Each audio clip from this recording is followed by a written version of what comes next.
বন্ধুরা, আজকের গল্প কলাচোর ভূত। এই হলো মুকুন্দপুর গ্রাম। এই গ্রামে এক বৃদ্ধ তার নাতি পচাকে নিয়ে বসবাস করত। দাদু জানো, আজ স্কুল থেকে ফেরার পথে আমি দেখলাম একটা লোক কলা বিক্রি করছে।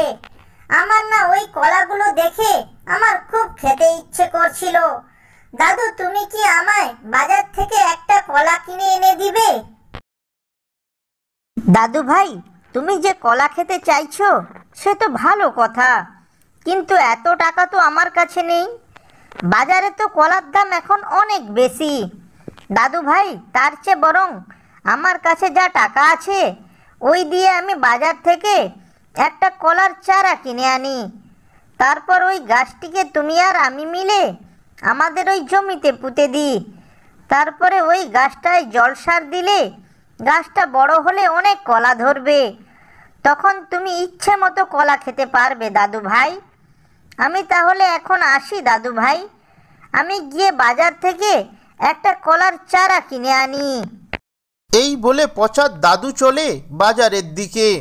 পচার দাদু বাজারে গিয়ে একটা কলার চারা কিনে আনে। তারপরে দাদু আর নাতি মিলে ওই চারাটি তাদের জমিতে লাগিয়ে দেয়। দাদু, আমি কিন্তু প্রতিদিন এই গাছটিকে দেখতে আসবো, আর তখনই ওই গাছটিকে জল সার সবকিছুই দিয়ে যাব। আমি রোজ এই গাছের খেয়াল রাখবো দাদু। আচ্ছা দাদু ভাই, তোমার যা মন চায় তুমি তাই করো। এখন তবে বাড়ি চলো দাদু ভাই। এরপর দাদু আর নাতি মিলে বাড়ির দিকে চলে যায়। এখন পচা রোজ সকালে এসে ওই গাছটিকে দেখে যেত।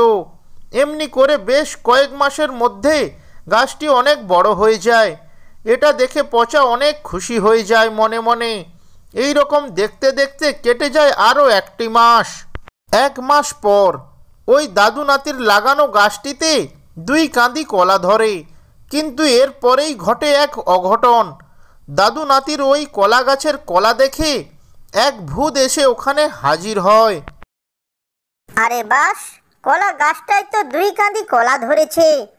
আমি বরং একটা কাজ করি, এখান থেকে এক কাঁদি কলা আজকে চুরি করে নিয়ে যাই, অন্য কাঁদিটা কালকে এসে চুরি করে নিয়ে যাব, বেশ মজা হবে। এরপরে সেই ভূতটি দাদু নাতির লাগানো ওই কলা গাছটি থেকে এক কাঁদি কলা চুরি করে নিয়ে যায়। পরের দিন সকালে পচা যখন তার কলা গাছকে দেখতে আসে, সে এসে দেখে তার কলা গাছ থেকে এক কাঁদি কলা কে যেন চুরি করে নিয়ে গেছে। এটা দেখে পচা কাঁদতে কাঁদতে তার বাড়ি চলে যায়। পচা বাড়ি গিয়ে কাঁদতে কাঁদতে তার দাদুকে সমস্ত ঘটনা খুলে বলে। দাদু ভাই, তুমি কেঁদো না, আমি দেখছি ওই চোরের কি ব্যবস্থা করা যায়।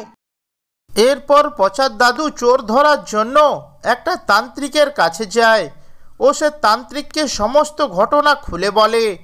পচার দাদুর সমস্ত কথা শুনে তান্ত্রিক পচার দাদুকে এক মন্ত্রপ্রুত বাটি দেয় ও বলে, এই বাটি কলা গাছটির কাছে রাখলে চোর যখনই ওই কলা গাছটির কাছে আসবে সে নিজে নিজেই বাঁধা পড়ে যাবে।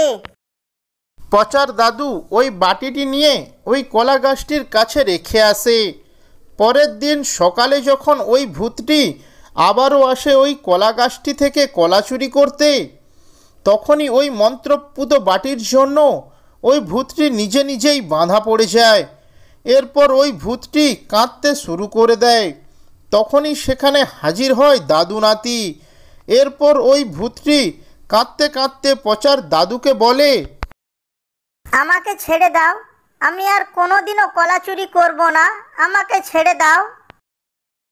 এত সহজে তোকে আমি ছাড়ছি না। যে কলা তুই খেয়েছিস সেই কলার দ্বিগুণ দাম দিবি, তারপরেই আমি তোকে ছাড়বো। শোনো, আমি তোমাদের দ্বিগুণ কেন, তার 10 গুণ দাম ফেরত দেব। তুমি আমাকে ছেড়ে দেবে তো?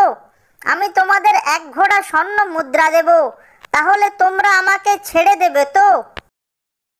আগে তো দে, তারপর আমরা ভেবে দেখব তোকে কি করা যায়। এরপর সেই ভূতটি ওই বাঁধন থেকে মুক্তি পাওয়ার জন্য দাদু নাতিকে 1 ঘোড়া স্বর্ণ মুদ্রা এনে দেয়। আর ভূতটিও সাথে সাথে ছাড়া পেয়ে যায়। ভিডিওটি যদি ভালো লেগে থাকে তাহলে ভিডিওটিতে একটি লাইক করে চ্যানেলটি সাবস্ক্রাইব করবেন। ধন্যবাদ।